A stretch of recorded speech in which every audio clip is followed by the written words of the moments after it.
الحمد لله أحمده سبحانه وتعالى شكر الشاكرين وأصلي وأسلم على سيدنا ونبينا محمد وعلى آله وصحبه وسلم تسليما كثيرا. أما بعد مرت شرفت قيمها له إنه عيد بدن سوت في مثل هالكن جوكته علماء دينك سلاطينته وضيعشه بل يرضى وحمد السلام يا تحية السلام والسلام عليكم ورحمة الله تعالى وبركاته. كل خوص ولبا هذا الله بيد الصومالي وترادا wax dambool laga hadlaa inay yirihiin baan u maleynayaa oo Sheekh Cabdullaahi ayay noo balbalaariyay ajarkeeda iyo xasanaadkeeda rag badan waxay ka hadleen wixii maanta la qaban karayo iyo hawluhu halkay noo marayaan waxaan oran lahaa marka hore shay wal oo la soo qaado ama arrin wal oo yimaadaaba wuxuu leeyahay aragti iyo yool ku dhamaado oo qofka u muuqda labada haday leedahay way taabagashaa arintaas ayadoo daacidnimo iyo qalbi wanaagsan iyo qofka waxa aaminsan inuu ka hawlgalayo ayaa horta miftaaxa najaaxa ugu horeeya arrinkan aynu isugu nimid mahadnaqeeda iyo hawsheeda inta badan ee bahalkan isugu keenay baale inaynu ku shukrino inagoo bishii ramadaan ee qaaliga ahayd ka soo baxnay inagoo inteena badan shuwaalay soo gudatay 6 maalmood waxaan leeyahay ilaahay na siiyay nabadgelyada iyo fikirkaan isugu imanayno waa inaynu mahadnaq 1 iyo 2 iyo 3 aan ahayn mar walba waa inaynu niyadeena gelino walaalayaal waxa weeye halkan sababta isugu keentay oo Cabdiraxmaan iyo Aadan ay maanta miftaax u yihiin ayagana waxaan leeyahay iyo inta kale halkan inoo soo abaabshay iyo xasanka ay noo goglayba ilaahay miisaanka xasanaadka idin ku daro aad iyo aad baan u mahadsantihiin sababtoo waxa weeye qofkan ummadda u shukri naqan ilaahayna ma shukri naqo wayna raa jazaakumullahu khayr jazaa waan idinku mahadnaqaynaa sheekhu uu inoo balbalaariyay 3 arrimood baana diinteena islaamka ilaalisaa nafta iyo maalka iyo cirdiga naftaynu maanta inagu ilaalinayna sababtoo ah waxay bulshada ballaaran ee inaga mid ah ee sida loo soo sheegay labada guri ee isku xiga kolka ugu yar tahay mid baa qof ku xidhan yahay waa ka nasiib kale ee halkiisu xidhay ka kalena waa adiga arkayo suuqii ayaaba la mari kari laayay waxaan leeyahay kolka la qaado statistics ama tiro koob la sameeyo waxa la sheegay Hargeysa 3 qof oo waalinay jirjir mala Soomaaliland oo idil bayna intaas ka ahayd maantana waxaad moodaa inay tira beeshay kumaan bay sano u dhaaftay arrin yar maaha cudur qolku ugu dhacana in la daweeyaa waajibka saaran qofka bani aadamka way Ilaahay baana ku faray kolka walaalayaal waxaan leeyahay dadka maanta walaalaheena ee qayb jirkeenii kamida oo bugta oo kala ay tahay in loo gurmado oo loo dadaalo aynu maanta niraano maxaynu u qaban karaa hiil iyo hooba way nooga baahan yihiin Ilaahayna karsi horta maxaa lagu gaari karaa midnimo iyo gacmo la isqabsado iyo iyadoo ikhlaas iyo walaaltinimo iyo adigoo faa'iido macaash doona ka doonayna Ilaahay hortii waxa adigu u gasho oo ay ka dhab tahay ayaa miftaaxa ugu horeeya noqonaya waxa weey 6deena gobol way kala horeeyaan sida waan abdi uga dhawaajiyay waxa weey matalan soolo kale de ma jiraan buu yiri maanta wax la sheegi kara way ka dambeeyay waa runtii anu waan tagay waan soo arkay waxa weey aad iyo aad bay u baahan tahay in loo gurmado xagga dhimirka oo maahay dhinac walba waa iga talo inaynu gurmad sameeyno oo nu bulshadeena iyo dhaqaatirteena iyo dawladeena iyo dadnimadeenuba aynu walaalaheen gacanta soo qabanno walayna looga baahan yahay laakiin tan aynu taaganahay ka soo qaado ee maanta dhimirkaynu ka hadlayno qayb walba ama gobol walba heer buu gaaray Mustafa wuxuu ka dhawaajiyay ama la hayaayo la taaban karaya magaalada Berbera la yiraahdo iyo eeriheeda qofka waa la ku soo galo in gacanta la soo qabto dhakhtarka la geeyo halkan waxaad arkaysaa deeq rago dumarkii oo marada tuurayo dariiqa socdo waxaad moodaa inay noo noqotay caado ama dhaqanba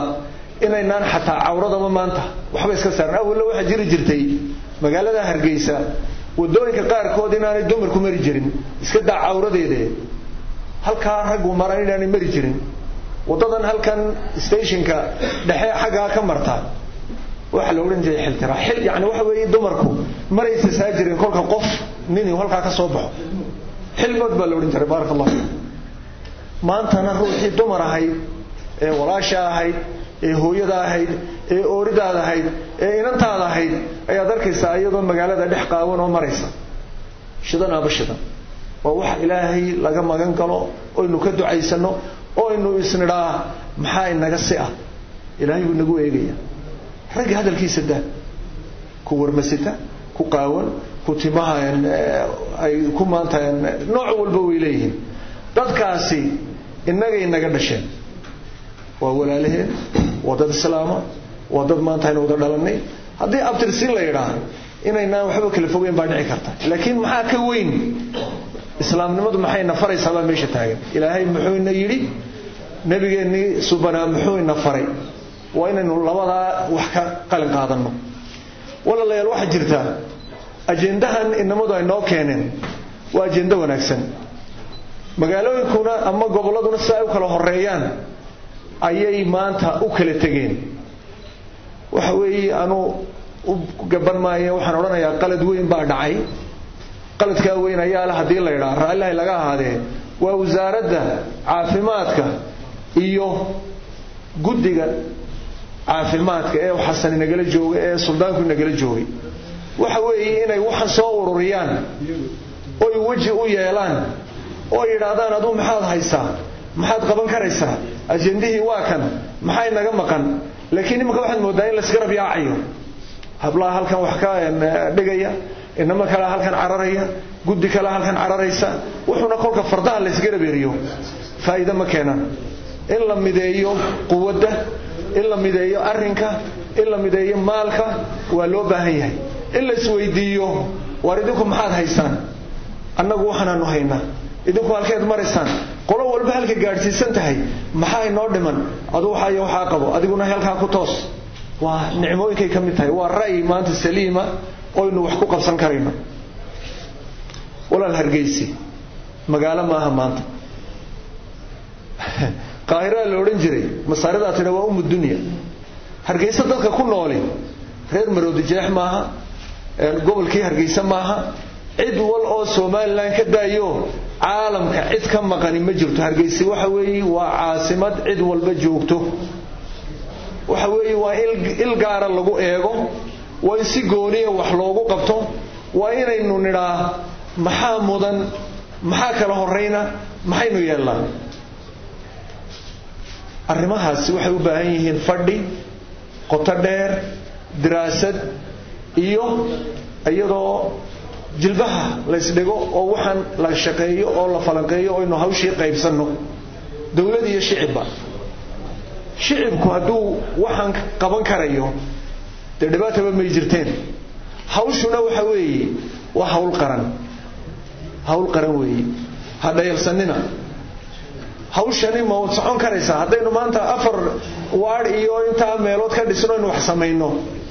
ma wadi kareyno runta kolka loogu noqdo sababtoo ah waxay u baahan tahay budget gooniya waxay u baahan tahay daryeel gooniya sida dugsiga uga dhawaajiyay dhakhtarradeedii dawadeedii nidaamkeedii maxaynu ku gaari karaa waxaynu ku gaari karaa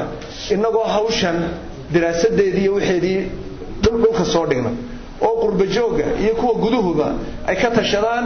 oo inuu midaysanaano oo inuu maamul gooniya iyo guddi gooniya iyo meel gooniya kuwa kale haynoo noqdaan be waa in halkan Hargeysa laga abaabulo saxnigii iyo weelkii ay wax ku soo dhacayeen ee lagu qaybinayay raayiga ee maalin walba waxaynu u baahannahay laga qabanayay waxaan ku noqonayaa maxaa keena dhibaatadan sida doctorku uga jawaabay ama uu ka dhawaajiyay laba nooc buu ku yimaadaa mid waa waraasi midna waa waxa dhibaatadu keenayso ama qofku cagiisa ku doonto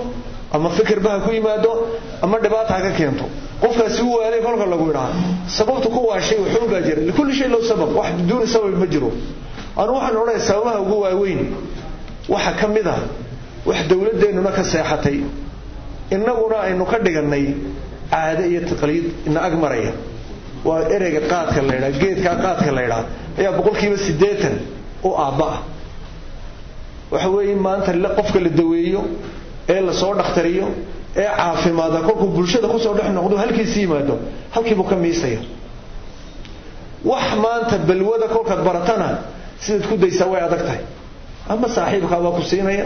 ama adaaba u hamuumaya kulli ninkii inuu halkii ku soo noqdaaba dhici karta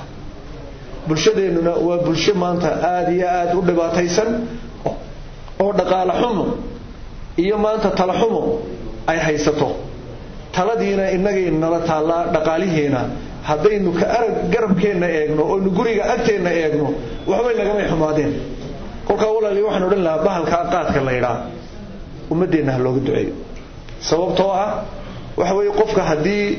lagu taago toori oo lagu taago adigoo dilin buu dhiig baxaya dhiig bixi baynu ku jirnaa dhaqaale ahaan iyo caafimaad ahaan iyo dhinac walba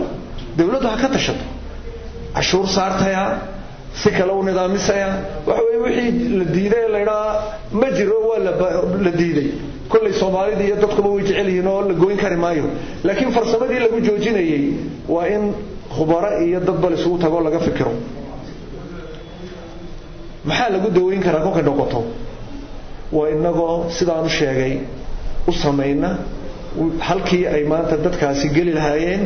waxaad u baahan tahay u baahan yihiin waxa inooga dhawaajiyeen ninka aqoonyahankii caafimaadka ay u baahan yihiin dharka ay u baahan yihiin waxay u baahan yihiin wax alla wixii aad adigu u baahan tahay dad caafimaad qabto de waxa weey waalida muu iibsan qofkani muu iibsan laakiin de waa ilaa lagu eegaya ilaahay baa keenay hawshan ilaahay baa keenay laakiin waa inaynu la dadaalo walaalayaal waan soo gaabinayaa xagga dhaqaalaha way dhib yartay laakiin sidii loo qabanayay iyo aaminaadeedii iyo hawsha sidii loo qabanayay ayaa ka muhiimsan waxaan leeyahay maxamuud cabdiraxmaan iyo aadan aad baad u mahadsantihiin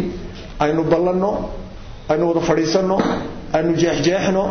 qurbihii idinka noo jooga annaguna gudihii baanu joognaa de qacmo wada jir bay wax ku qabtaan aynu isku xil saaro waxaan aynu dhaano yoolkeenu wakaa sanadka waxaasaynu qabanaynaa bisha waxaasaynu qabanaynaa dhaqaale waxaasaynu baahanahay imika waxa weeye qolo dugsi la yiraahdo waxay hayaan 6 gobol bayn dhulkii la helay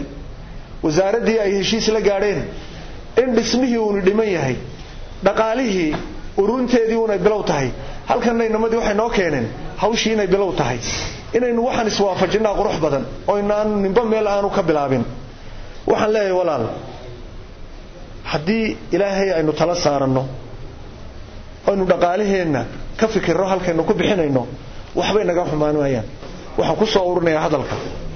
waa xukuumaddu dhaqaale uma hayso joogto ah laakiin shacabka ayaa waxan keeni kara laakiin maxay u baahan tahay coordination iyo wixii oo la iswaafajiyo oo imika askarta kolkaynu leenahay de budget bay leeyihiin raashinkooda hubkooda khawaadkooda kana uu ka sii qoto dheeri oo naf bani aadam baa la doonayaa in la badbaadiyo oo laga soo saaro godka ay ku jirto tababarkoodii dib u habeyntoodii siday bulshada ula qabsan lahaayeen inaynu u guurino inaynu ka furfuro rag baa matalan waalidoodu bay tahay guuruun rag bay tahay qaadkan yarun rag bay tahay dukaanu ka kacay ninba meel bay u saaran tahay qaar baa cadhoon waalidiisu tahay waxaan hadeynaan darsin oo daraasad oo culimadii iyo dadkii dhakhtarada ay waxaan ka shaqeynayay aan la helin oo inaan inagu u moogtaa gacan banaanaan de noqon mayso waxa noqon sama foosta dabalo inuu inagu dhaaminayno kolka walaal hadalka waxaan ku soo gabagabaynayaa ilaahay garabkeena ha galo waajibkeenuna waxa weey inaynaan har ka dhigin sababtoo wadanka curdinka ee maanta dhaqaalaheeni iyo awoodeeni idinku arkay hadana la kamanayo la majeeranayo inaga u dada dawladda wanaagsanina shicibka wanaagsan bay ka timaada hadaynu xunahayna dawladna inoo hagaagi mayso waxna inoo noqon maayaan waxaan leeyahay inta ka soo qayb gashay iyo inta maanta ka damqatay qurbi iyo dabadba waxaan leeyahay ilaahay garabkeena ha galo aynu hore u socono aynu xilqaamno taladuna waxa weey waar iyaynaan isdhiganin cid inooma maqna إلهينا هينو قرب قلو ونت مهدسنتين والسلام عليكم ورحمة الله تعالى وبركاته.